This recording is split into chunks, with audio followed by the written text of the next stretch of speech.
masa depan yang harus dipersiapkan. Tapi alangkah mirisnya ketika generasi-generasi ini harus rusak di tangan orang-orang yang tidak tepat. Jadi saya mulai dari tahun 2016 itu tiap tahun saya itu mendampingi satu sekolah, Kak. Jadi saya seks edukasi di sekolah itu mulai dari kelas 1 SD sampai kelas 6. Jadi kelas 1, 2, 3, kemudian kelas 4, 5, 6 saya dan suami dipisah nih, Kak. Jadi yang cowok itu sama suami, yang cewek sama saya.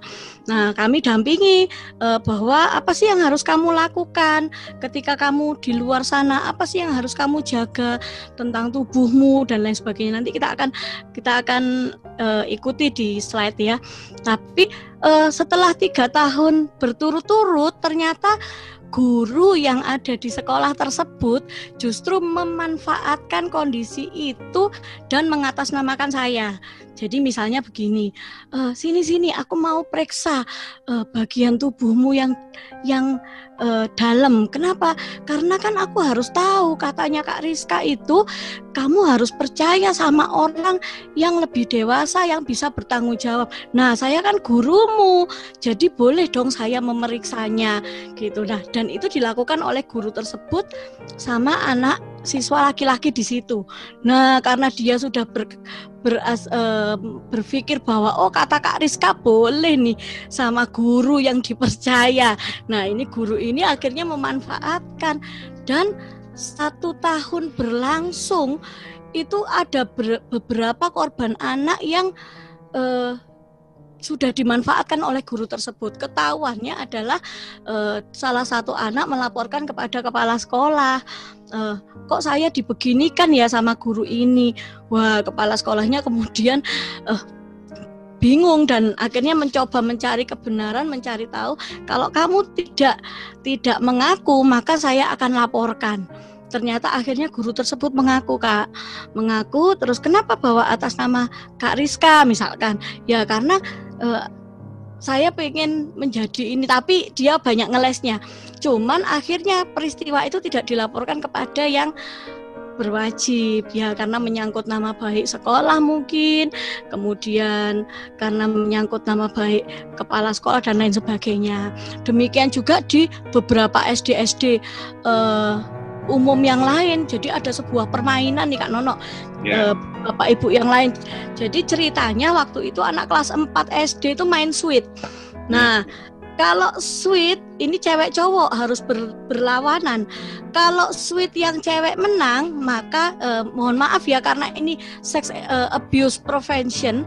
Jadi saya juga sedikit membuka diri, terbuka ya bahasa-bahasa tentang seksualitas.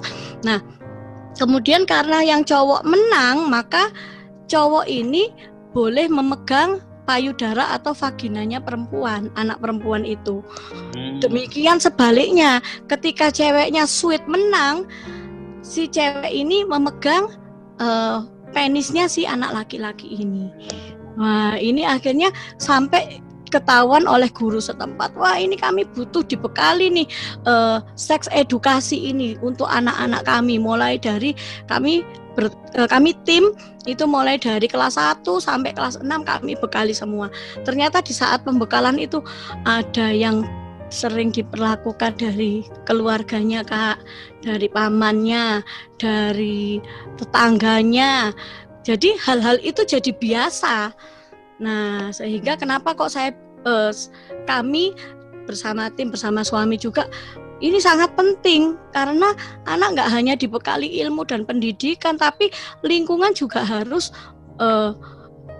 mengamankan mereka. Nah, gimana lingkungan mengamankan mereka sementara lingkungan juga memanfaatkan mereka? Sekaranglah saatnya anak-anak harus bisa mengamankan diri mereka sendiri. Nah, dan malam hari ini saya mau share tentang sebentar saya sharekan. Oke. Sudah terlihat, Kak? Lagi loading, sebentar lagi ya. Oke. Wow, ya sudah oke, Kak. Oke, saya besarkan dulu. Iya. Oke.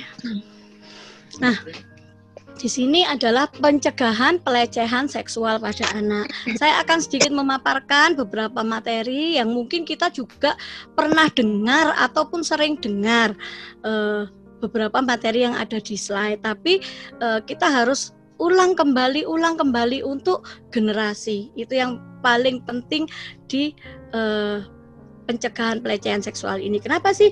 Karena mencegah itu lebih baik daripada mengobati, ya kan? Jadi bagaimana anak-anak itu bisa aman. Oke, pelecehan seksual. Pelecehan seksual itu apa sih? Adalah perilaku pendekatan yang terkait dengan seks yang tidak diinginkan, termasuk permintaan untuk melakukan seks dan perilaku lainnya secara verbal ataupun fisik yang merujuk kepada seksual. Waktu saya bertanya kepada anak-anak, apa sih seks itu? Wah, jawaban mereka bermacam-macam. Wah, seks itu hubungan suami istri, Kak. Seks itu adalah perilaku yang nggak pantas, Kak. Seks itu adalah jijik, Kak. Ada yang bilang begitu.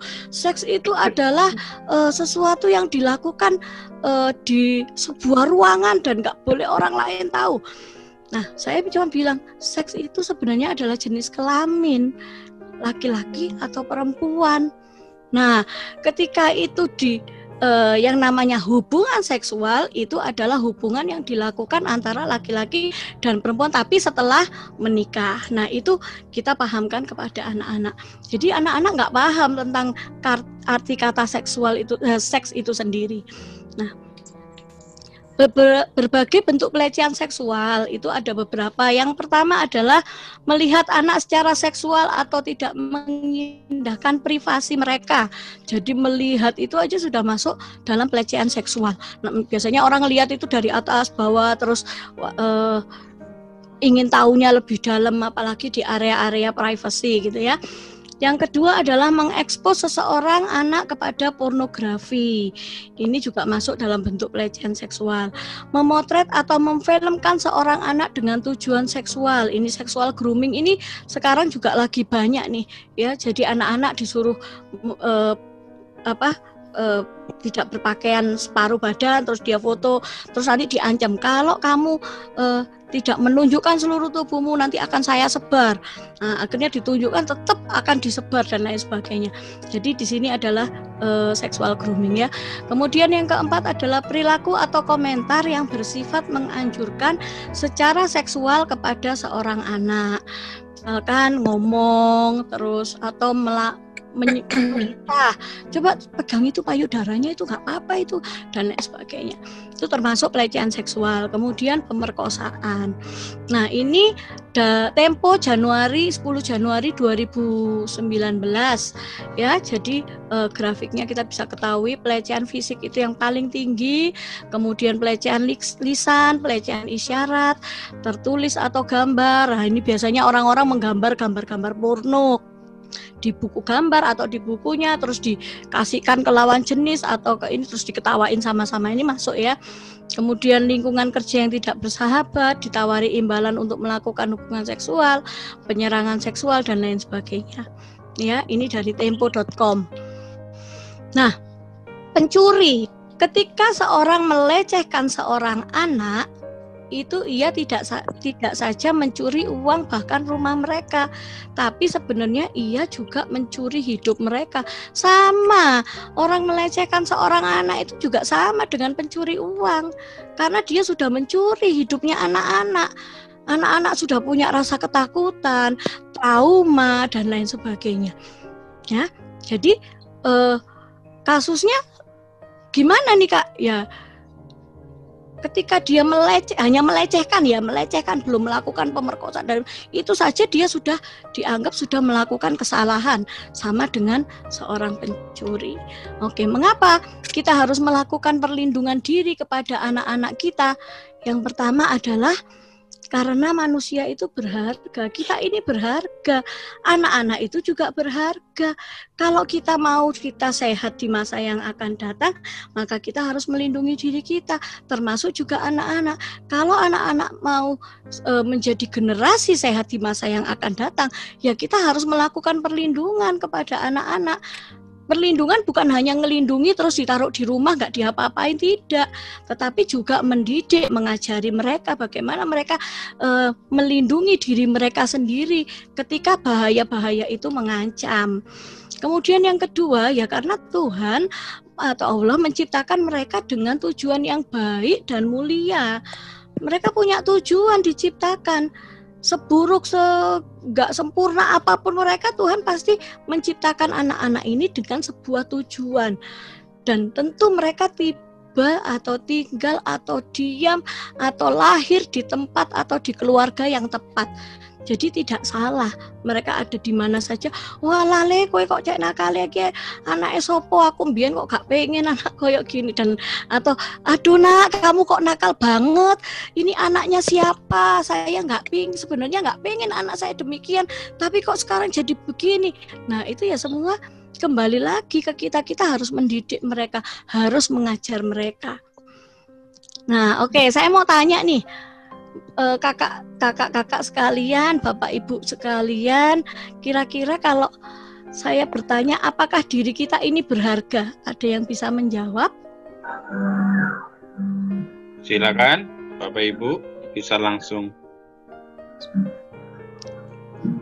Ya, harga Kak. Ya, dengan pastinya. Siapa tadi yang menjawab? Vanli dari Vanli. Oh, Kak Vanli ya. Oke. Ya, Vanli. Ya, apakah Kakak berharga? Dirinya Kakak ini berharga? Berharga sekali. Oke, sekarang saya tanya berapa harga dirinya Kakak nih? Wah. Kalau saya mau beli, bisa dibayar. Kalau saya mau beli, kira-kira harga dirinya Kakak berapa? Nggak bisa dibayar. Kalau saya ada kebetulan dari Kristen, itu diajarkan memang hidup kita berharga. Seantero dunia saja nggak bisa bayar harga diri kita. Oh gitu. Oke. Berarti berharga sekali gitu ya. Tapi kalau mau dirupiahkan kita mau tahu ya Kak. Ini penelitian. Iya. Pernah dengar. Iya, Profesor Harold Morowitz itu berkata bahwa harga manusia jika dilihat hanya dari zat kimia yang menyusun, maka didapat angka hemoglobinnya itu $285 per gram, insulin 47,50 per gram, tripsin $36 per gram, dan lain sebagainya. Kalau dari zat kimia ini saja ditotalkan itu ketemunya sekian. Wow. Kalau dirupiahkan ya, ketemunya sekian. Waduh. Berapa itu Kak? 8.100 triliun rupiah Kak. Zat kimia yang ada dalam tubuh kita. Kalau dirupiahkan itu sekian. 8.100 triliun rupiah. Jadi zat kimia saja ya, misalnya hemoglobin, insulin, tripsin, air keringet, kemudian air seni dan lain sebagainya, itu kalau dirupiahkan sekian harganya nih. Nah, otomatis diri kita ini berharga dong. Tapi ada skalanya, orang-orang itu tidak memandang dirinya berharga. Mereka sekedar semaunya memberikan dirinya kepada orang lain, asal bahagia, atau asal kesepian, asal tidak kesepian dan lain sebagainya. Nah, anak-anak ini juga begitu.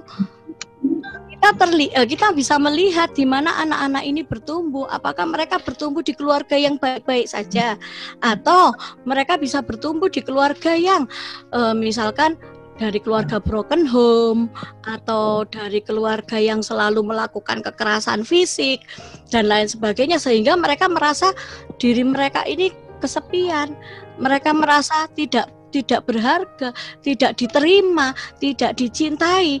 Nah, ketika masyarakat, ketika dunia tiba-tiba orang-orang di sekitarnya tiba-tiba mengambil alih cinta itu, dibilang saya itu suka kok sama kamu, saya sayang kok, saya akan bertanggung jawab, maka secara tidak langsung ya anak ini akan dengan gampangnya memberikan dirinya, karena dia merasa dia dicintai, tanpa dia melihat bahwa dirinya ini sebenarnya berharga. Nah, ini yang kita baru ketahui ya. Kemudian pelecehan seksual pada anak masih terjadi hingga sekarang. Nah, tujuan kita ini memberikan yang ini tadi ayah ibu, ayah bunda, bapak papa mama, kakak kakak bisa berikan kepada anak-anak sih pemaparan ini. Kenapa sih ya mereka harus tahu bahwa diri mereka berharga, dan agar kita bisa memberi edukasi kepada mereka. Mungkin TOT lah ke anak-anak. Oh iya, ayo gimana menurutmu kamu berharganya seberapa dan lain sebagainya. Itu ya. Nah, pelecehan ini sering terjadi, faktanya di mana? Satu, itu lebih banyak di keluarga. Dua, di lingkungan sekolah dan masyarakat. Saya ada pernah beberapa anak itu tiba-tiba ngomong sama saya, Kak, saya ini nggak bisa nolak. Saya ini kalau disuruh itu seakan-akan saya harus melakukan, karena kalau tidak saya akan dipukuli dan lain sebagainya. Loh, kamu emang disuruh apa? Saya disuruh megang payudaranya anak-anak perempuan. Saya disuruh bukain rok-roknya anak perempuan. Loh, terus kenapa kamu nggak menolak? Iya, Kak, kalau enggak nanti saya akan dicegat tuh di lapangan belakang setelah pulang sekolah. Saya takut, Kak. Nah, mereka nggak bisa. Terus kenapa kamu nggak cerita ke gurumu dan lain sebagainya? Saya sudah pernah cerita, Kak, tapi saya nggak dipercaya.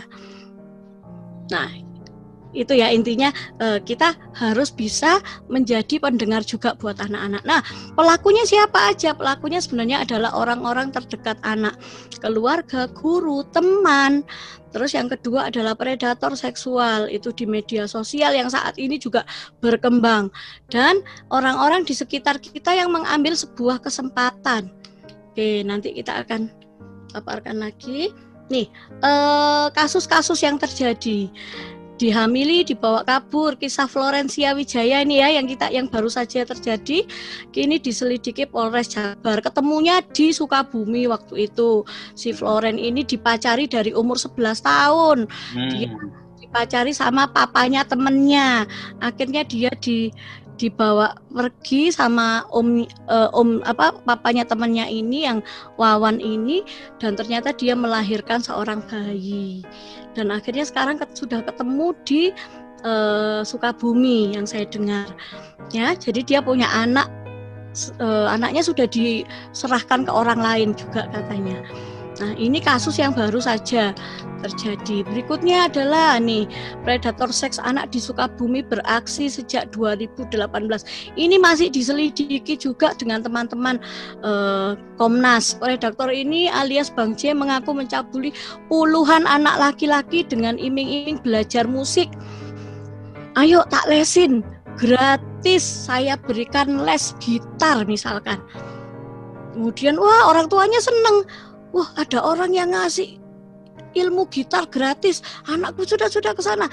Tapi ternyata anak-anak yang ikut dicabuli. Dan tercatat sudah 30 korban menjalani pemeriksaan polisi. Ini masih diduga-duga juga adalah korban dari Emon.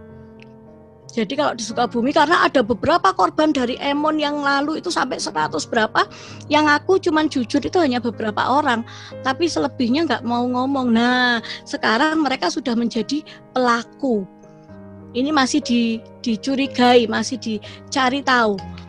Kemudian pembantu yang cabuli bayi 8 bulan ini perempuan, baru juga di televisi. Tempo hari saya melihat, mengaku dipaksa suaminya dan diancam dibunuh. Jadi mencabuli bayi 8 bulan di Padang Pariaman, mengaku melakukan aksi karena dipaksa suaminya dan lain sebagainya. Berikutnya, ini menurut Detik News, kekerasan seksual pada anak di Parepare naik 20%, sehingga polisi tangani 14 kasus. Nah, ini ya, 14 kasus, sama dengan kasus perceraian terhadap perceraian keluarga nih. Kak Nono juga sekarang lagi meningkat di Jawa Barat. Nah, anak-anak semakin nggak diperhatikan, semakin nggak dapat, nggak merasa dicintai, akhirnya mereka dapat proses cinta dari orang lain. Oke. Percepatan informasi membuat peluang kejahatan seksual. Apa saja? Dari mana? Ya, dari media sosial, Facebook, YouTube, LinkedIn, Pinterest, apalah dan lain sebagainya. Semua mempercepat informasi itu dan memberi peluang kejahatan seksual semakin meningkat dan semakin banyak. Oke, sekarang saya sedang membawa payung. Payung ini ketika saya membawa air, seandainya saya tumpahkan ke atas payung, apa yang terjadi? Basah. Oh, tidak basah. Tidak basah, terima kasih. Ya, payung ini tubuh kita tidak akan basah karena ditutupi dengan payung. Tapi seandainya kita tanpa payung, apa yang akan terjadi jika air saya tumpahkan ke atas kepala saya? Banjir kan? Banjir, basah. Oke, terima kasih responnya. Kita selaku orang tua harus bisa menjadi payung perlindungan bagi anak-anak kita. Supaya anak-anak kita aman. Guru-guru juga harus menjadi payung perlindungan bagi anak-anak. Supaya mereka aman. Karena apa? Banyak orang yang memanfaatkan, banyak orang yang melakukan hal-hal yang buruk di luar sana. Oke, caranya bagaimana? Nah, yang pertama ini orang tua harus menjadi sumber informasi dan perlindungan utama.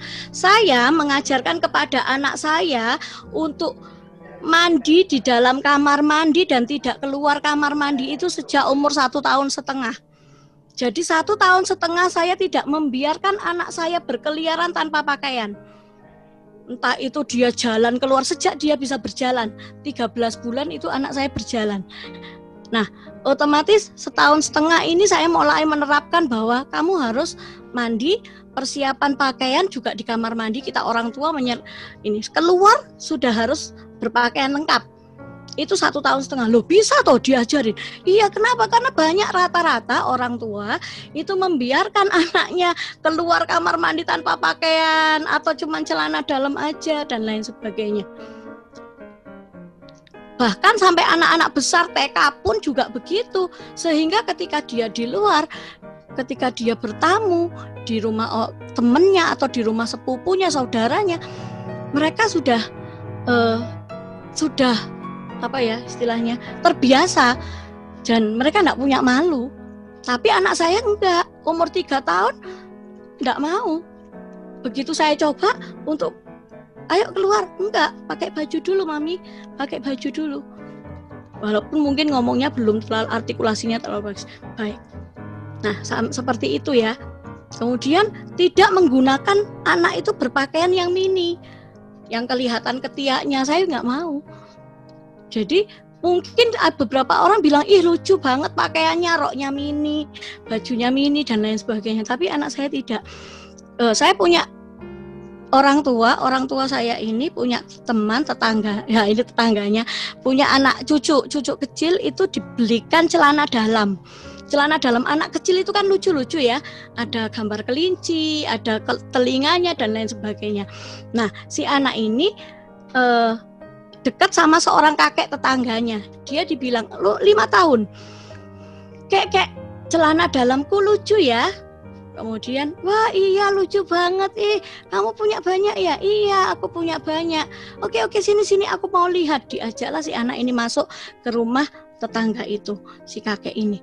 Ternyata di dalamnya anak ini diperkosa dan dia kesakitan, pendarahan dan akhirnya meninggal dunia di Surabaya. Anak usia 5 tahun. Hanya gara-gara memamerkan celana dalam. Dan si anak nggak ngerti. Saya bilang sama anak saya, tidak ya, bagian pantat tidak boleh dibuka, rok tidak boleh dibuka-buka. Anak saya 4 tahun, 5 tahun sudah paham. Karena saya sampaikan berulang-ulang. Oke. Kemudian gimana sih jika anak sudah mengalami perlakuan ini dan lain sebagainya? 1, pahami tanda. Respon trauma dan tanda pelecehan fisik dan perilaku terhadap anak perlu diperhatikan. Mungkin cara berjalan anak berbeda. Mungkin anak menjadi pendiam. Mungkin anak mengalami ketakutan ketika bertemu dengan orang laki-laki atau orang yang lebih dewasa. Dan lain-lain, pahami. Atau mungkin anak cuma bilang, "Mama, pipisku kok sakit ya." Itu harus segera dicari tahu. pahami tanda-tanda. Yang berikutnya adalah ajarkan privasi, batasan, sentuhan aman, persetujuan, dan berkata tidak. Nanti ada di belakang ya. Role play situasi tertentu dan praktekkan secara umum dengan situasi yang sama. Suami saya waktu itu di sebuah sekolah itu kita role play. Anak itu kita gendong, kita ajak. Gimana caramu untuk kamu menghindar? Gimana kamu bisa menangkis? Dan lain sebagainya. Oke, nanti. Yang ketiga adalah mengajari perkembangan seksual yang sesuai dengan usia perkembangan anak. Nah, mungkin orang tua mungkin takut berbicara tentang seksual yang mendorong anak untuk bereksperimen. Namun jika kita terlibat dengan konsisten tentang seksual yang sehat, maka anak akan lebih siap melindungi diri. Anak saya sudah tahu kalau bagian tubuh laki-laki yang paling privasi namanya penis sejak umur 4 tahun. Dan saya nggak bilang itu titit, saya nggak bilang itu burung misalkan. Tapi saya mengenalkan bahasa kedokteran dengan jelas. Saya bilang vaginanya adalah vagina namanya. Itu bukan meme, itu bukan bukan apa dan lain sebagainya. Kenalkan dengan nama yang benar.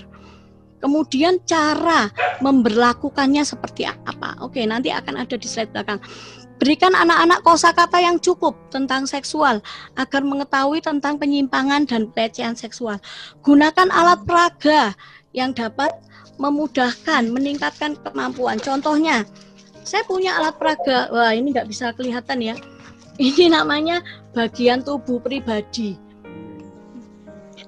Nah, di sini kadang anak-anak kalau dikasih tahu mamanya, aduh mama ini kok ngomong berulang-ulang ya, bosan. Nah, saya punya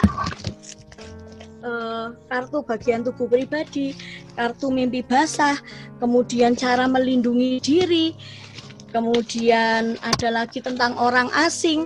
Ini saya tempelkan di setiap rumah dengan harapan anak saya akan membaca. Ketika anak saya bisa membaca, maka dia bisa paham tanpa harus saya ngomong berulang-ulang, karena mungkin dia akan bosan mendengarkan saya berulang-ulang. Tapi ketika dia masuk pintu kamar, dia membaca. Ketika dia ada di dalam kamar, dia melihat dan membaca lagi. Dan itu sudah ditanamkan dalam pola pikir mereka. Oke. Jangan menganggap perubahan perilaku anak karena tayangan atau pergaulan yang biasa cuma nonton, biasa cuma sama teman-temannya, tidak. Tetapi perilaku anak ini adalah bentuk komunikasi. Perilaku yang tidak seperti biasanya memungkinkan akibat dari perilaku pelecehan seksual. Kamu itu loh ditanya mama kok diam saja. Loh, cari tahu diamnya kenapa. Kamu kok suka mengurung sekarang? Apa kamu sudah remaja? Enggak, cari tahu biasanya gimana kok tiba-tiba dia mengurung diri. Cari tahu. Yang keenam adalah melaporkan dan dapatkan perlindungan jika terjadi pelecehan seksual. Sebab anak akan mengalami trauma hebat akibat pelecehan yang dialami dan mereka akan lebih kecil kemungkinan pulih secara spontan dari trauma. Oke, saya akan next. Ini adalah dari UNICEF. Dari 392, 60% para ahli isu hak anak, perempuan, dan keamanan kota menyatakan pelecehan seksual terjadi di dalam kota, jarang atau tidak pernah dilaporkan kepada pihak berwenang. Sama seperti yang di sekolah tadi. Tidak terlaporkan, padahal ada lebih dari 10 anak yang menjadi korban.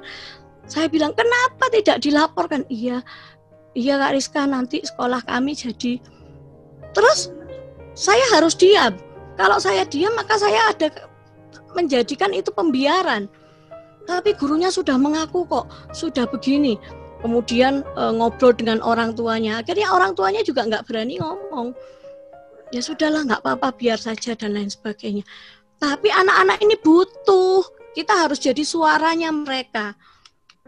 Oke. Aplikasi anti pelecehan seksual. Ini kita perlu tahu ya, ada beberapa aplikasi ya. Ini yang Amerika Serikat 2011, Circle of Six. Ini mengirim aplikasi memungkinkan korban pelecehan untuk mengirim pesan ke 6 orang. Jadi sudah ada sekarang aplikasi-aplikasi yang dibuat untuk pencegahan terhadap pelecehan seksual. On Watch on Campus, nih dilengkapi 6 tanda mengirimkan pesan di mana lokasi.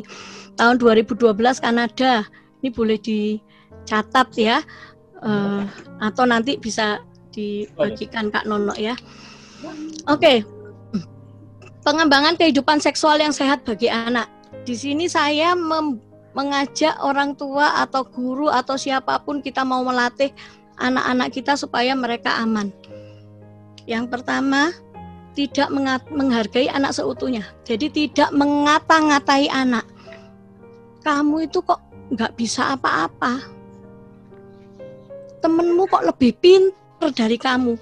Emang kamu nggak bisa niru?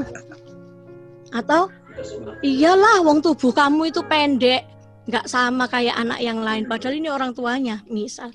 Jadi menghargai anak seutuhnya. Kamu hebat, kamu luar biasa kok. Kamu sekarang mungkin nggak berani, tapi kalau kamu angkat tangan saja itu sudah menunjukkan kamu berani. Jadi beri motivasi kepada anak. Yang kedua, ruangan dan lingkungan aman. Kita harus pastikan anak-anak ini aman bersama dengan siapa, ruangannya bagaimana, lingkungan yang mendukungnya bagaimana. Yang berikutnya, orang tua juga harus berpakaian yang sopan. Di rumah kadang papanya nggak pakai celana dalam, malah udah di rumah aja kok. Mamanya juga tiba-tiba keluar kamar mandi tanpa baju, malah wong di rumah aja. Tidak, kita harus melatih, mengajari apa yang kita katakan kita lakukan, apa yang kita lakukan kita katakan, dan itu bagaimana kita bisa sebagai orang tua menjadi contoh dan teladan. Yang berikutnya adalah hindari menonton film atau bacaan pornografi yang merangsang keingintahuan anak. Banyak anak-anak tiba-tiba tahu dari handphone orang tuanya, tiba-tiba ada tersimpan di handphone orang tuanya, akhirnya dia tahu. Terus dia ngerti, dia mencari tahu akhirnya, kok bisa gitu ya.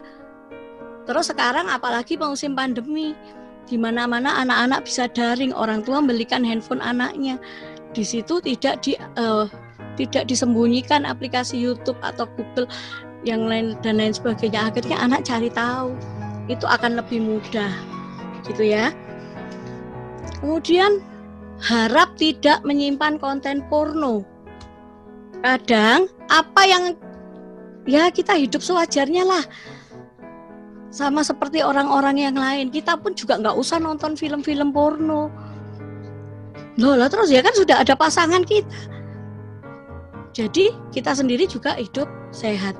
Berikutnya tadi sudah ya, jangan remehkan tanda-tanda keluhan anak. Jika kita jika kita seorang guru ataupun orang tua ataupun yang lain membantu anak di toilet, usahakan jenis kelamin yang sama, tapi jangan hanya berdua saja. Karena sekarang hampir sama, laki-laki juga memperkosa laki-laki, sodomi dan lain sebagainya. Oke, remaja. Apa sih remaja? Ya, masa periode tumpang tindih antara tahun akhir anak-anak dan tahun remaja. Oke, akibatnya apa? Perubahan puber pada sikap dan perilaku, kita sudah tahu. Nah, remaja sangat rentan. Kenapa? Satu, fisik berubah, mulai tumbuh yang namanya, sebentar, saya punya boneka di sini. Nah, mulai tumbuh nih, kalian yang sudah mau remaja, kelas 5 SD, ya, biasanya kalian akan tumbuh di bagian dada. Ini saya berikan kepada anak perempuan. Nah, ini adalah payudara di sini. Nah, ini bisa dilepas. Nah, saya punya boneka seks edukasi. Kalian akan mulai bertumbuh nih payudaranya. Nah, ini harus ditutupin. Kelihatan nggak? Tidak, karena kakak share screen. Oh, oke.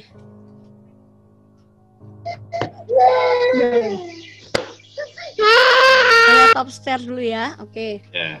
Bisa kelihatan saya ya? Oke, Kak, udah. Nah,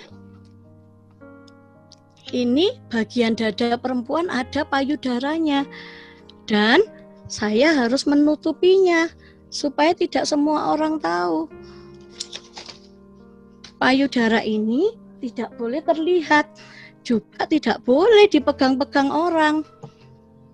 Nih, juga di bagian bawah saya punya vagina, dan vagina saya ini mulai bertumbuh rambut ketika saya remaja. Maka daerah vagina tidak boleh juga dipegang orang. Demikian juga di area belakang, saya punya pantat. Nah, pantat ini Tuhan ciptakan untuk duduk supaya kita bisa duduk nyaman. Karena kalau tulang saja duduk kita maka nggak nyaman, nggak akan sakit. Nah, ini juga tidak boleh disentuh atau dilihat sembarang orang. Yang boleh adalah dokter yang ditungguin orang tua. Juga orang tua kita bisa melihat. Tapi papa sama mama harus bersama. Ini untuk yang perempuan. Bagaimana untuk yang laki-laki? Untuk yang laki-laki juga sama. Nah, ada juga loh sama seperti perempuan. Hati-hati, mulut juga tidak boleh sembarangan orang pegang, orang sentuh, orang cium. Kemudian di area dada juga tidak boleh, ini harus ditutup. Kemudian kalau berenang ini boleh, tidak boleh orang asal sembarangan pegang juga. Kemudian di area penis juga tidak boleh. Penis ini harus dilindungi. Nah, ini bisa dilepas. Misalnya, waktu remaja boleh, ini ada tumbuh rambut dan ini harus ditutup. Tidak boleh sembarangan orang memegang. Juga di area pantat. Sama. Jadi, pakailah alat peraga yang bisa memudahkan anak-anak memahami. Oke, saya share screen lagi. Jadi itu fisik yang berubah. Kita harus mulai pahamkan tentang perubahan fisik. Kemudian berbicara dan berkomunikasi yang kurang. Biasanya anak-anak remaja begitu. Bicaranya, komunikasi kurang, sudah lebih malu dan lain sebagainya. Beberapa anak-anak remaja itu juga sering lari dari rumah karena saya nggak pernah didengar. Saya selalu disuruh, dimarahi, padahal saya kan udah bukan anak-anak lagi, gitu. Kemudian, tapi mereka bukan anak-anak, tapi mereka juga bukan pemuda, sehingga mereka tidak bisa menolak karena lemah. Orang-orang di luar tahu kelemahan mereka. Ya, oke, saya lanjutkan. Nah, masalah dan apa yang harus kita lakukan? 1, kita harus bedakan publik dan pribadi. Anak-anak harus bisa membedakan aktivitas yang dilakukan di publik atau pribadi. Jadi kalau di tempat publik ya mereka harus bisa misalnya berpakaian yang sopan, antri dan lain sebagainya. Kalau di tempat pribadi, di kamar mandi, ya harus ditutup, ganti baju di kamar mandi atau di kamar dan lain sebagainya. Latihan sebagai bentuk rutinitas, pahamkan kata malu, sopan, nggak sopan, duduk seperti itu. Anak perempuan duduk baik, kaki turun. Nah, itu saya pahamkan anak saya sejak dari kelas TKB untuk mulai duduk baik. Sikap duduk yang baik, laki-laki juga hampir sama.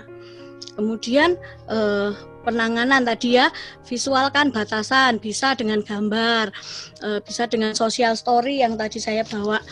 Ini tadi 20 cara melindungi diri, ini tinggal kita tempel. Terus lakukan berulang-ulang, konsisten, harus diomongkan berulang. Sudah Kak sampai bosan. Terus, karena ini adalah keamanan. Kenapa? Karena di luar sana orang juga melakukan berulang-ulang. Ayolah, nggak apa-apa. Enggak kok, nggak hamil kok. Sedikit aja. Kan cuman cium aja. Kan cuman pegang. Nggak apa-apa lah.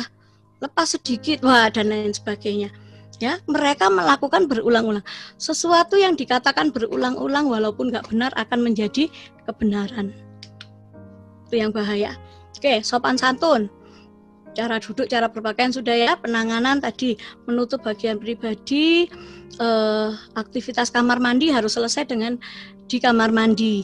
Atur jarak 1 rentang tangan saat berbicara dengan orang. Jadi tidak boleh berbicara terlalu dekat, sama seperti sekarang ya, physical distancing itu kan 1 meter. Ini juga atur jarak saat berbicara dengan orang. Jika masalah di anak-anak tidak terselesaikan dengan baik, maka mereka akan rentan pelecehan seksual. Nah, gimana nih Kak caranya? 1, ajari. Kalau ayah bunda, papa mama punya anak cowok umur 8, 9, 10 tahun boleh kok mandi bersama anak-anak. Kenalkan tubuhnya dari ujung rambut sampai ujung kaki. Kenalkan fungsinya, mata untuk melihat, hidung untuk mencium, mulut untuk berbicara, tangan untuk memegang yang baik. Kemudian kaki untuk berjalan, penis itu untuk buang air kecil, pantat, anus itu untuk buang air besar, itu yang dibuang kotoran. Mulut untuk berbicara. Jadi fungsinya, kenalkan tubuh, kemudian kenalkan fungsinya. Perempuan juga begitu. Nih, melabel anggota tubuh laki-laki dan perempuan semua di labeling fungsinya. Jadi kalau sudah nggak ada fungsinya, misalnya ada orang mulai pegang payudaranya, tidak, ini sudah tidak berfungsi dengan baik. Misalkan begitu. Atau mulai ada orang dewasa mau mencium anak, stop, ini sudah tidak berfungsi lagi dengan baik. Kenapa? Ya karena saya masih anak-anak, saya masih belum menikah, saya masih, nah itu kenalkan, jangan sampai dia juga punya pemikiran, oh ini nggak baik, sampai dia menikah juga nggak baik, jangan. Oke, berikutnya masuk toilet sesuai jenis kelamin, ajarkan sejak anak kelas 1 SD. Jadi anak laki-laki nggak boleh ikut mamahnya ke toilet perempuan. Jadi sama papanya. Jadi gimana nih kalau jalan-jalan sama mama saja? Ya sudah, latih dia mandiri di toiletnya. Toilet training, di rumah harus mandiri. Jangan dilepasin celananya. Rata-rata anak kelas 1, kelas 2 SD masih ada yang dilepasin celananya, ditungguin. Enggak, latih mereka mandiri. Ya. Nah, kemudian masukkan ini social story tentang tumbuh kembang perempuan dan laki-laki. Ini harus paham. Oh iya, mama dan papa berbeda. Mama punya payudara, papa punya, tapi tidak membesar. Kenapa? Ya karena payudara mama untuk menyusui adik. Supaya adik dapat makanan, ketika dia lahir adik membutuhkan makanan. Masukkan lagi fungsinya. Tapi mama tidak langsung tuh payudaranya begitu dewasa langsung besar, enggak. Mulainya umur berapa? Mulainya umur 8 tahun sudah mulai, 9 tahun ada perkembangannya. Kemudian anak perempuan, anak saya 9 tahun kelas 3 SD sudah saya kasih mini set. Walaupun payudaranya belum bertumbuh. Tapi sudah saya kasih mini set. 10 tahun sudah saya kasih panty lain. Kenapa? Karena saya harus mempersiapkan dia sebelum waktunya. Supaya apa? Supaya saat waktunya saya sudah tidak kesulitan menjelaskan. Jadi kita harus menjelaskan lebih dahulu. Demikian juga dengan anak laki-laki. Pahamkan mimpi basah dulu. Usia berapa? Sedini mungkin, 9 tahun sudah boleh. Loh Kak, ada yang 11 tahun, ada yang 15. Enggak apa-apa, mending mereka tahu. Dan mereka harus tahu caranya. Misal, kalau di anak-anak kebutuhan khusus saya bilang sama orang tua, Bu, saat tidur basahi itu celananya pagi hari. Begitu dia bangun, celananya basah. Iya, tapi itu bukan ngompol ya. Mungkin kamu mimpi basah, ayo cepet cuci celana. Ajarin anak-anak cuci celana dalam, cuci celana pendek. Besoknya lagi kasih lagi tuh. Kemudian nextnya kasih tambahin dengan tepung kanji, taruh di celananya. Loh, kenapa kok celana saya sekarang jadi berlendir? Ya, itu namanya adalah sperma. Tepung tapioka bisa, tepung kanji bisa. Nah, ini namanya sperma. Nanti kakak akan ada waktunya seperti ini. Nah, biasanya ngajari sama papahnya dong. Papahnya yang lebih tahu. Oke, sekarang cuci celana ya kak. Kakaknya harus cuci celana. Jadi next waktu dia mengalami mimpi basah, dia tahu tanpa harus teriak-teriak. Ada yang anak teriak-teriak, mama, kenapa ini celanaku begini, kok aku sekarang seperti ini? Jadi ketakutan. Padahal itu adalah waktu dia mimpi basah. Jadi kita berikan pemahaman. Oke. Berikutnya adalah tentang menjaga tubuh. Bagaimana menjaga tubuh? Tadi menjaga tubuh, menjaga bagian pribadi. Bagian privasi kenalkan, 1 ketiak, payudara, penis, vagina, pantat, dan lain sebagainya. Media dengan boneka tadi bisa ya. Kemudian mengenali bagian tubuh yang pribadi, fungsinya. Kalau tadi mata untuk ini, sekarang masuk ke pribadi yang fungsinya. Mulut itu untuk bicara. Kalau cium-cium, jadi papa mama sudah mulai nggak boleh cium bibir anak. Itu sejak umur 3-4 tahun sudah jangan. Biasanya tuh mau apa? Kiss dulu, cium bibir, kiss dulu. Enggak, sekarang itu orang dewasa itu banyak kuman loh kadang-kadang mulutnya. Nah, anak-anak kita ini steril, anak-anak kita sehat, tiba-tiba bisa tertular dari mulutnya orang tua. Makanya kenapa harus gosok gigi, harus ini dan lain sebagainya. Nah, jadi kalau kita mau menjaga anak-anak kita lebih aman, ya kita sendiri harus melakukannya dengan aman juga. Jadi latihkan fungsi bagian pribadi. Yang tadi saya bilang ya, payudara untuk menyusui, pantat ini untuk duduk supaya kita bisa lebih aman duduknya dan lain sebagainya. Nah, merawat diri itu penting. Kenapa? Kenapa penting? Ini merawat diri mulai gosok gigi, keramas, gunting kuku, menyisir rambut, dan lain sebagainya. Termasuk kalau kamu sudah remaja, kamu juga harus merawat diri. Makan makanan sehat, berolahraga, tidak merokok, supaya kamu bisa happy. Nih. Dan semua itu baik. Jadi jelaskan, sehat itu nggak hanya sekedar ini semua, tapi hubungan keluarga juga harus sehat. Ini tentang merawat tubuh. Dimulai dari kapan? Mulai sedini mungkin. 2 tahun anak sudah paham, mulai kenalkan. Lebih baik kita mengenalkan sedini mungkin daripada pas waktunya sudah terlambat. Karena merawat diri itu bisa membuat kita bahagia dan sehat. Oke, saya lanjut. Memberi segala kebutuhan dasar. Nah, misalnya keperluanmu apa? Olahraga, ya kita berikan olahraga. Keperluanmu belajar menyenangkan. Keperluanmu apa? Wah, karena kamu sudah terlalu gemuk, kamu harus diet nih. Nah, untuk supaya badanmu sehat, kalau ada masalah kendala, kamu pergi ke dokter. Penuhi kebutuhan dasar mereka. Gali potensi, bertindak dan berpikir positif supaya mereka tidak berpikir hal-hal yang berhubungan dengan seksual. Cari tahu teman mereka. Teman mereka itu baik atau yang... Nah, ini kita harus tahu lingkungan yang aman buat anak-anak kita. Beberapa anak juga suka bermasturbasi. Wah, ada slow, kata dokter itu masturbasi itu enggak apa-apa buat sehat. Tapi itu masuk lagi fantasi. Nah, padahal itu harus dilakukan pada saat pernikahan, saling memenuhi antara suami dan istri, kemudian punya anak dan lain sebagainya. Teks pemilihan dokter sesuai jenis kelamin kita harus tahu ya. Oke, mengajarkan anak membersihkan daerah pribadi. Oke, ini sudah masuk ke tren pelatihannya, ya. Menjelaskan mimpi basah, ayah persiapkan sebelumnya. Ibu latihan menggunakan pembalut dan simulasi haid. Ini anak saya kasih pembalut. Kemudian ini loh, nanti saya kasih betadine sedikit. Nah, kalau hari kedua munculnya seperti ini, hari ketiga munculnya seperti ini. Kamu harus cuci. Hari keempat sedikit lagi, hari kelima habis. Nah, itu simulasi. Oh, jadi saya harus tahu 4 jam sekali harus ganti untuk anak perempuan. Kenapa? Karena itu kotor dan bisa mengakibatkan sebuah penyakit. Kemudian menjaga kebersihan ini vagina dan penis. Mencuci vagina dan penis dengan benar. Hindari sabun wangi, gel bahkan antiseptik.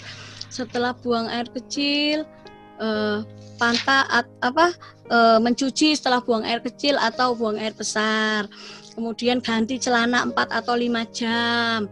Terus ganti celana sehari 2 kali untuk anak laki-laki. Kemudian tidak ada seorang pun yang boleh menyentuh bagian tubuh vagina atau penis dan pantatmu dengan sembarangan.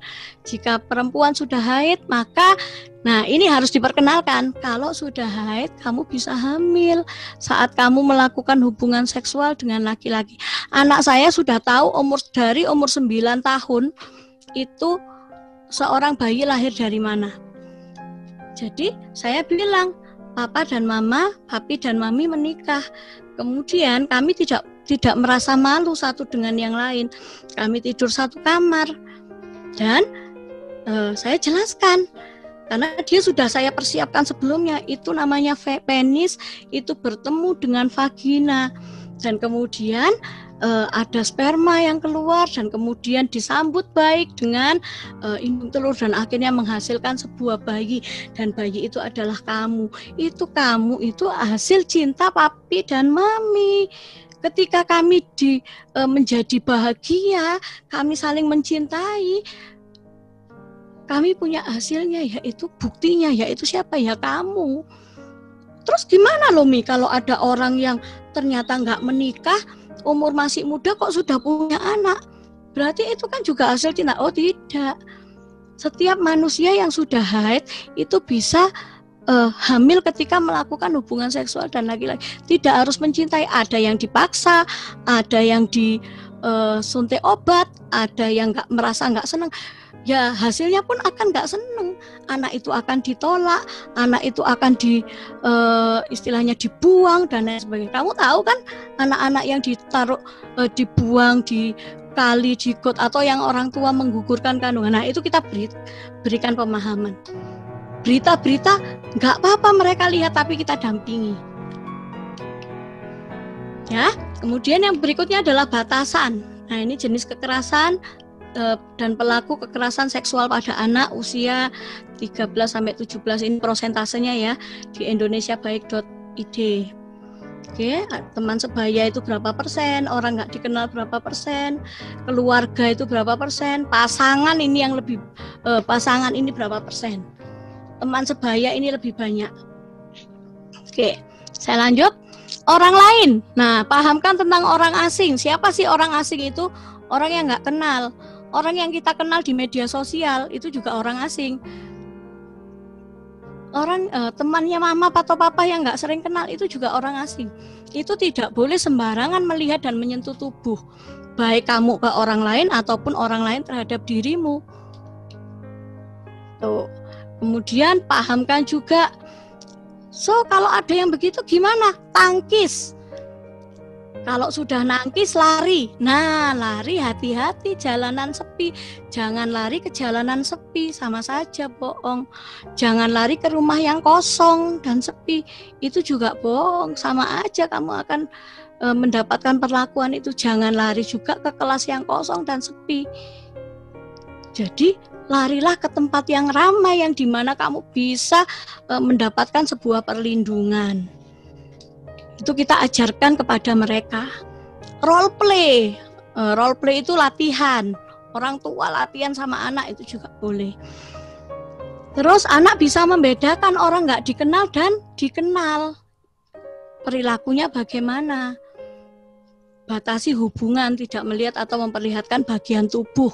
Biasanya pertama sih kenalan ya, paling gampang ini anak-anak kayak yang Floren itu juga itu dipaksa, tapi paling gampang ada anak yang dengan mudahnya dia memperlihatkan anggota tubuhnya untuk mendapatkan sesuatu, misalkan uang, kekayaan dan lain sebagainya. Nah, masuk ke bagaimana sih lebih baiknya, siapa sih orang asing itu? Nah ini ya ayah bunda, ini adalah lingkaran sosial. Kita bisa pahamkan ke anak, nama anak itu di tengah, misalkan saya Rizka. Rizka itu boleh dipegang, boleh dicium, boleh dipeluk, boleh disentuh oleh ayah, ibu, kakak, dan adik.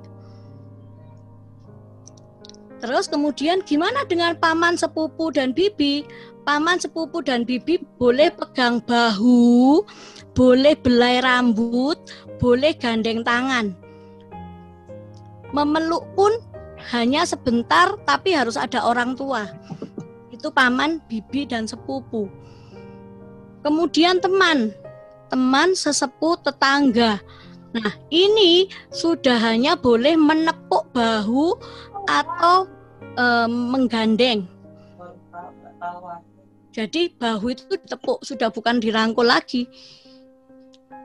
Nah, misalkan gimana lagi lingkaran di luar? Ada teman sekolah, ada terapis, misalnya terapis ini untuk anak-anak spesial need yang butuh terapi, atau ada guru les atau guru sekolah. Wah, ini sudah nggak boleh, cium-cium nggak boleh. TK pun saya sudah bilang, untuk anak TK tolong jangan diciumin, baik itu pipi maupun apa. Loh, saya lucu loh anaknya, sayang karena kita sayang. Sudah tidak. Orang tua juga berhak berkata bahwa tidak, saya tidak pengen anak saya dicium. Hanya say hello aja, tos misalkan, atau bersalaman, selesai. Bagaimana dengan orang? Nah, terus kemudian ada lagi lingkaran di luar. Lingkaran di luar ini baru orang asing, pedagang, penjual bakso, penjual jamu, dan lain sebagainya. Saya punya teman, keponakannya itu dilecehin sama penjual jamu karena dia terlalu polos. Jadi waktu dia lagi jual jamu laki-laki, dia dipegang bahunya, jangan loh, dipegang lagi, aduh jangan. Akhirnya lama-kelamaan tiba-tiba dipegang payudaranya. Tapi untungnya si anak ini lapor. Kemudian besoknya dicari lagi sama orang tuanya, penjual jamu ini sudah nggak ada dan nggak ke situ lagi. Setelah anak ini lapor. Nah, ini harus dibekalkan supaya anak kita aman. Siapa-siapa aja dan apa-apa saja yang boleh diperlakukan di anak. Menjaga mulut, tidak berkata kotor dan jorok. Tolak orang yang suka berkata kasar dan humor jorok. Saya nggak mau dengar, pergi. Tolak orang yang suka mempertontonkan gambar jorok. Nggak, saya nggak mau lihat, langsung aja pergi. Walaupun kamu nggak setia kawan, tidak. Nah, keluarga, jika pergi aku harus dekat dengan ayah dan ibu. Saya tertarik dengan kasus ini, Elisabeth Friesel. Coba Bapak Ibu, Papa Mama bisa cari itu kisah Elisabeth Friesel. Itu dia waktu umur berapa ya kalau nggak salah 8 atau berapa, itu dia disekap oleh ayahnya 10 tahun kayaknya. Berapa? Kak Yud? 10 tahun ya? Iya, dia disekap selama 34 tahun. Jadi sekarang umurnya sekitar 54 dikurangi 34 tahun. 37 tahun, sorry. Nah, itu dia disekap, bukan 10 tahun, usia 16-17 tahun. Jadi waktu itu dia mau kuliah kok. Jadi dia dilecehkan ayah kandungnya sendiri, kemudian dia pergi dari rumah tapi dia nggak mau cerita, dia dicari, kemudian dia kembali ke rumah, dia cuma bilang, saya mau kuliah di luar, saya nggak mau kuliah di kota saya ini. Akhirnya si ayahnya, waduh nanti kalau keluar dia akan cerita dan lain sebagainya. Akhirnya dia disekap di ruang bawah tanah 6 meter jaraknya dari atas rumahnya, itu selama 34 tahun. Dan dia melahirkan 7 orang anak dari ayahnya ini. Wah, dan ibunya nggak tahu kalau anak ini disekap di ruang bawah tanah. Dan ayahnya sudah melakukan drama dan lain sebagainya. Beberapa tahun yang lalu anaknya sakit, dia memohon kepada ayahnya untuk menengok anaknya ini di rumah sakit. Akhirnya dia diizinkan dan akhirnya ayahnya ketangkap. Sekarang dia tinggal di sebuah desa yang nggak mau dia infokan. Coba bisa dibaca itu Elisabeth Friesel. Di Wikipedia ada Kak? Ada. Jadi kisahnya itu beberapa tahun lalu. Itu sangat sangat luar biasa. Ruang bawah tanahnya itu memang besar sekali. Dan di situ dia merasa ketakutan ketika tiba-tiba ayahnya datang. Ayahnya datang itu turun ke bawah seminggu 3 kali. Dan ibunya merasa ayahnya ini orang pekerja keras, orang yang suka bekerja mencari uang. Tapi ternyata justru ke bawah itu memperkosa anaknya. Ibunya sangat-sangat menyesal. Dan saya kemarin sempat, Sudah saya chat di chat room Kak Rizka itu linknya ada. Sudah ya. Ya, oke, terima kasih Kak Iyut. Oke. Nah, itu ya, itu incest, di mana anak menjadi korban pelecehan dari orang tuanya sendiri. Dan itu banyak terjadi kalau kita lihat berita-berita di TV. Itu juga ada yang incest. Nah, oke. Nah, akhirnya nih, Mas. Kenalkan pada anak, orang tua, papa dan mama. Foto tugas masing-masing orang tua, perannya apa, bapaknya itu perannya apa, ibunya perannya apa. Jadi ketika itu sudah di luar peran, anak harus sudah bisa menghindar.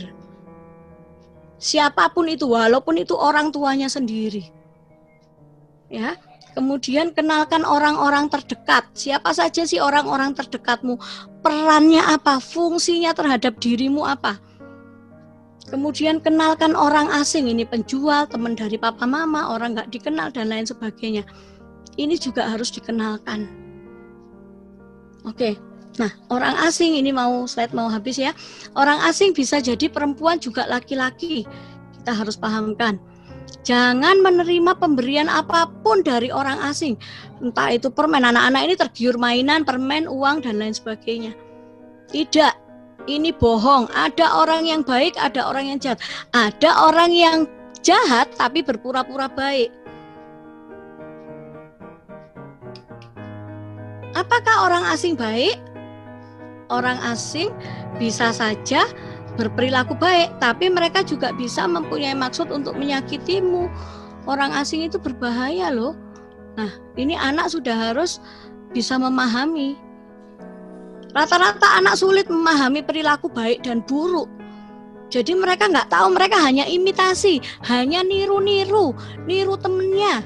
Makanya kadang pergaulan yang buruk itu merusakkan kebiasaan yang baik. Kebiasaan yang sudah ditanamkan di rumah dengan baik terkadang jadi buruk karena pergaulan. Apalagi yang kebiasaan di rumah jadi sudah buruk, wah itu ya lebih bahaya lagi. Oke? Nah, pahamkan sentuhan nih, area hijau ini adalah area yang aman. Area orange itu tangan, ini adalah area yang membingungkan. Dan area merah ini adalah area yang buruk. Ini kita harus pahamkan tentang sentuhan. Ada 3 area. Pornografi merusak otak. Oke. Saya lanjutkan. Sentuhan baik. Menyentuh dari bahu ke atas. Menyentuh dari lutut ke bawah. Sentuhan ini kasih sayang orang lain. Kasih sayang dari orang lain, yaitu orang tua. Membelai kepala, menyubit pipi, menyentuh dahu. Dan itu menyenangkan. Sentuhan baik di mana sentuhan itu membuat kamu senang. Itu sentuhan baik. Membuat kamu bangga. Sentuhan buruk, bila seorang menyentuh bagian tubuh yang tertutup, pakaian atau pakaian renang. Mulut tidak boleh disentuh. Sentuhan buruk ini sentuhan yang membuat kamu tidak nyaman. Berikutnya sentuhan yang membingungkan. Sentuhan yang dilakukan di arah bawah bahu, tangan. Mulailah tangan meraba-raba. Area kemaluan sampai paha. Itu sentuhan membingungkan.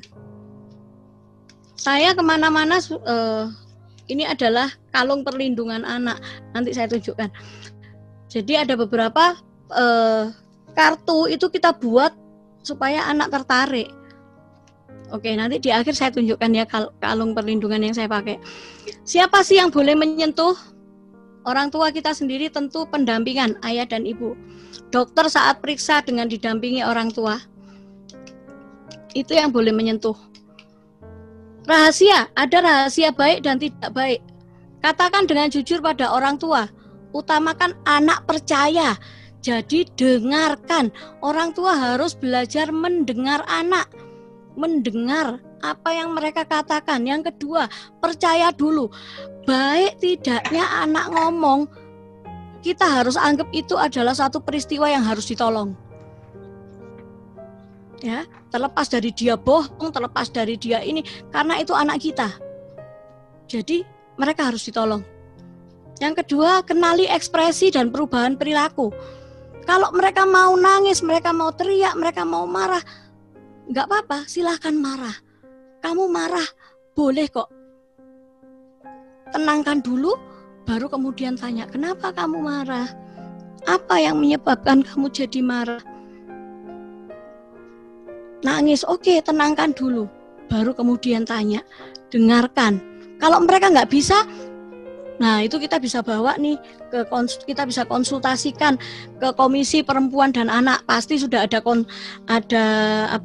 konseling anaknya di sana. Rata-rata, aduh orang tua terlalu mencerca misalkan. Oke, mama papa mau bawa kamu ke sini ya, supaya bisa ditanya. Tuh, mereka punya cara. Apa yang harus dilakukan apabila orang mengganggu? 1, berkata tidak. I say no. Tidak. Begitu dia mau dipegang, no, tidak. Pandang mata orang itu dan bilang tidak. Kalau dia masih memaksa,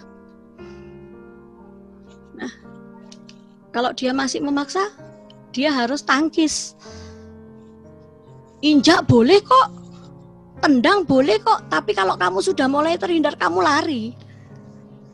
Oke. 3, peraturan keselamatan diri. Tidak boleh siapapun menyentuh bagian tubuh kecuali untuk kebersihan dan kesehatan. Orang lain pun tidak boleh minta kalian menyentuh bagian pribadi mereka. Gak apa-apa sentuh saya, tidak. Yang kedua, katakan tidak, lari atau berontak. Tubuhku adalah milikku. Jadi saya bos tubuh saya sendiri. Kalau saya bilang tidak, ya berarti tidak. Kemudian lari ke tempat yang aman. Nih, ada ya. Ini sudah sering kita dapat. Berteriak sekeras-kerasnya bila diperlukan marah, berlari menjauh dari orang tersebut. Ini pakai role play, latihan. Kadang kita cuma sering kali ngomong tapi nggak dilatih. Akhirnya anak-anak stuck. Waktu mereka mengalami kejadian ini, mereka langsung stuck. Mereka nggak tahu apa yang mereka harus lakukan. Dan mereka akhirnya menyerah. Latihan. Cerita pada orang tua. Cerita bisa menulis, bisa mengungkapkan, dan lain sebagainya.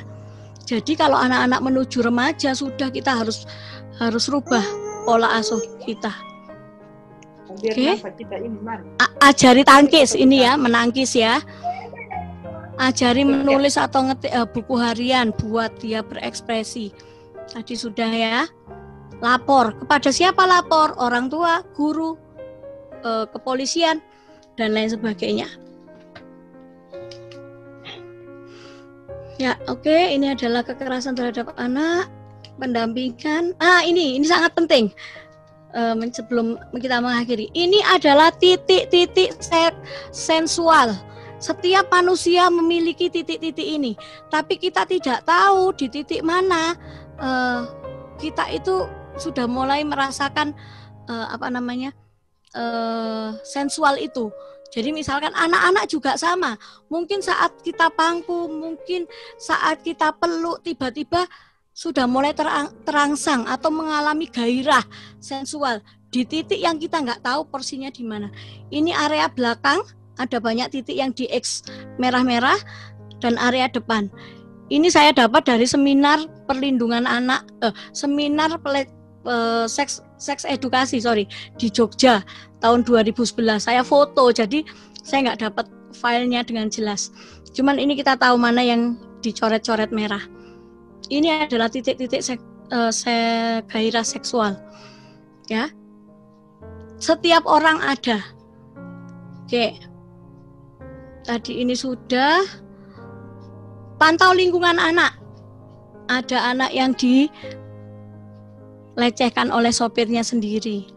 Ada anak yang dilecehkan oleh pembantunya sendiri kemarin yang di TV. Bayangin 8 bulan itu masih bayi, balita, bawah 1 tahun lagi. Itu oleh pembantunya sendiri, di videoin, diberikan ke suaminya. Kita bisa bayangkan, pantau lingkungan anak, pantau gurunya, pantau sopirnya, pembantunya. Jangan kita percaya juga dengan orang lain. Sumber informasi orang tua, pantau tontonannya, handphonenya. Nggak apa-apa, nggak nyaman, tapi anak kita aman. Nah, oke, Tuhan menciptakan mereka dengan tujuan masing-masing, dan tugas kita mendampingi, menggali, menjaga, dan mengantarkan mereka sampai mandiri. Terima kasih.